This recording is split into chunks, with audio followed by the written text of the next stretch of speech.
שלום לכם. בסרטון הקודם נתנו הסבר איך אנחנו יכולים ליצור בעצם לדווח נוכחות מתוך מערכת של מכללה, נכון? הראינו איך עם כפתור של כולם השתתפו, מעדכן את כולם, ואז אישור נוכחות סופי הוא גם מריץ את כולם. אני יצרתי כאן איזה תהליך סופר מעניין ושווה שהוא רלוונטי בעוד המון מקרים. תסתכלו, קודם נראה ואחר כך נראה איך זה עובד, ואחר כך נלך לראות איך זה בנוי מאחורי הקלעים. פשוט מאוד, זה המפגש, אוקיי? יש לי כאילו מפגש של שיעור, כן? בעצם שיעור, מפגש זה כאילו שיעור בתוך סדרת שיעורים שהיא מחזור של קורסים, ואני עכשיו רוצה לעדכן, הסתיים המפגש, אני רוצה לעדכן, הוא מתחיל, ואני רוצה לעדכן מי הגיע ומי לא. אני לוחץ על הכפתור הזה, מקבל את כל רשימת שיש פה שם ותעודת זהות, אני בוחר את מי שאני רוצה, אני לוחץ אישור, המידע נשלח בהצלחה, זהו. עכשיו במידע יעודכן במופעים הרצויים. איך אני עושה כזה דבר?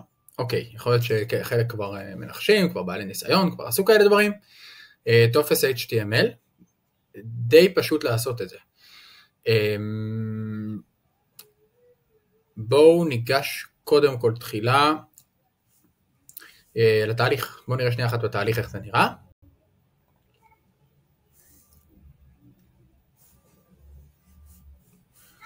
אנחנו במפגשים, בתהליך העבודה, בתהליך של הכפתור, זהו תהליך אחד ופשוט. בחירת תלמידים בטופס HTML. אוקיי, שלב הבא. ואז אני יוצר כאן בעצם פתח חלון חדש, לייטבוקס, בסדר? וכאן אני עושה כתובת URL, אני מביא איזה Webhook במייק שעוד שנייה נראה אותו בפנים, וכאן אני משרשר לו פרמטר, שם לו סימן שאלה ומשרשר לו פרמטר, cycle ID שווה מזהה מופע של המחזור. אני אסביר שנייה, אנחנו כאן במפגש, כן? אבל המפגש זה לא המחזור, זה שיעור אחד מתוך כל המחזור של הקורס, נכון?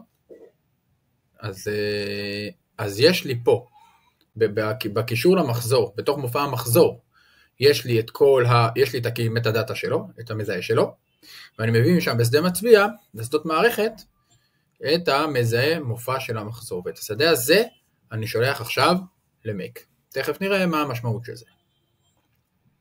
כאן יש לנו את התהליך שבעצם יוצר את ה-HTML, בואו נראה שנייה אחת את הסכמה, קודם כל איך יוצרים HTML, לפני שנסביר את הפרטים. פה אני מקבל בוובוק את מה שקיבלתי, אוקיי, מקבל, לא משנה עכשיו איך בדיוק. בעצם אני אסביר שנייה אחת. תהליך שפתח חלון חדש, אז בעצם הוא מבצע קריאת גט, קריאה לכתובת הזאת, נכון? לכתובת במייק, לתהליך הזה. עכשיו, ברגע שמייק יחזיר לו רספונס, אז אם ברספונס יש כאן בפנים HTML, אז הוא מחזיר לו דף HTML. זה בעצם מה שקורה כל פעם שאנחנו פותחים דף אינטרנט כלשהו, זה בדיוק מה שקורה. אנחנו מקבלים את ה-HTML למחשב, למסך, לדפדפן, והוא מציג לנו את זה. אז כאן החלון הזה, שהיה פתוח כאן, הלייטבוקס הזה, שהיה פתוח פה, הוא בעצם קיבל, הוא פנה לכתובת ההיא, לכתובת של מייק, קיבל ממנה HTML, ומחזיר לי את זה כטופס. אוקיי, את הטופס הזה כמובן יצרתי באמצעות GPT.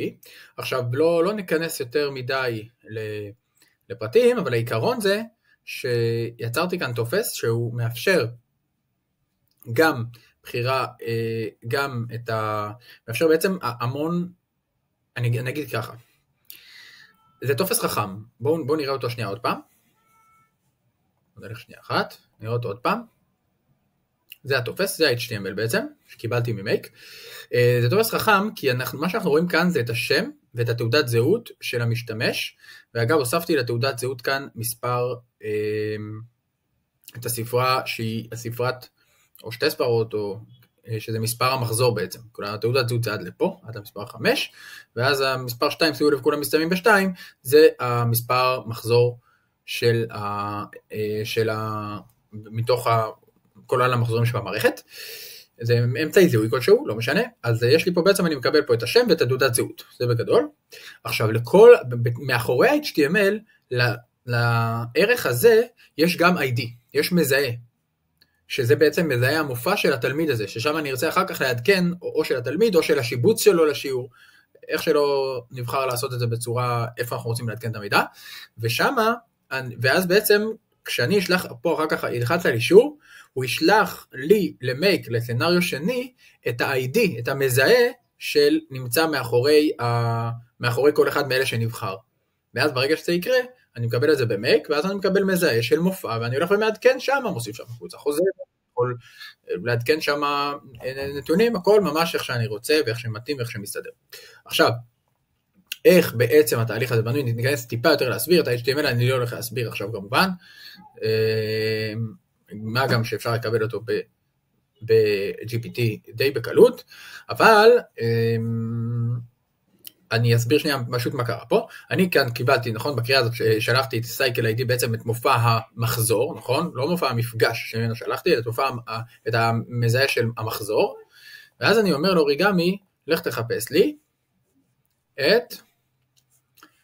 תחפש לי בשיבוץ תלמידים במופע של שיבוץ תלמידים למחזורי קורס, זה בעצם, זה המופע, אני אראה שנייה, זה המופע הזה.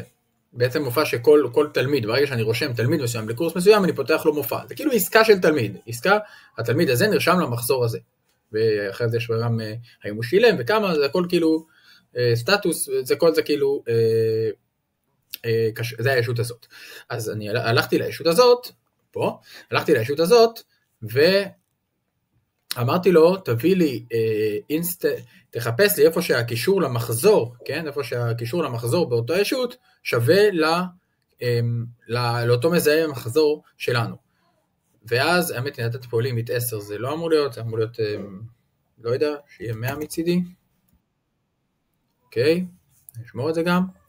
ואז בעצם, הוא הולך ומביא את כל המופעים של אותם חבר'ה, של השיבוצים, של התלמידים בעצם שייכים למחזור הזה, ואז אני אומר לו טקסט אגרגטור, אני אומר לו כאן זה מוטמן בתוך כל HTML כמו קבוצה חוזרת כזה, שהוא יחזיר, כי זה טקסט אגרגטור, כל פעם הוא מביא תווית מסוימת, שזה בעצם שורה בתוך הטופס, אז הוא מביא גם את ה-ID של אותו אחד, שזה מאחורי הקלעים, וגם את המזהה תלמיד למחזור, שזה בעצם מה שראינו, השם והתעודת זהות, אז ה-ID זה מה שמאחורה, וזה מה שבפרונט, ואז הוא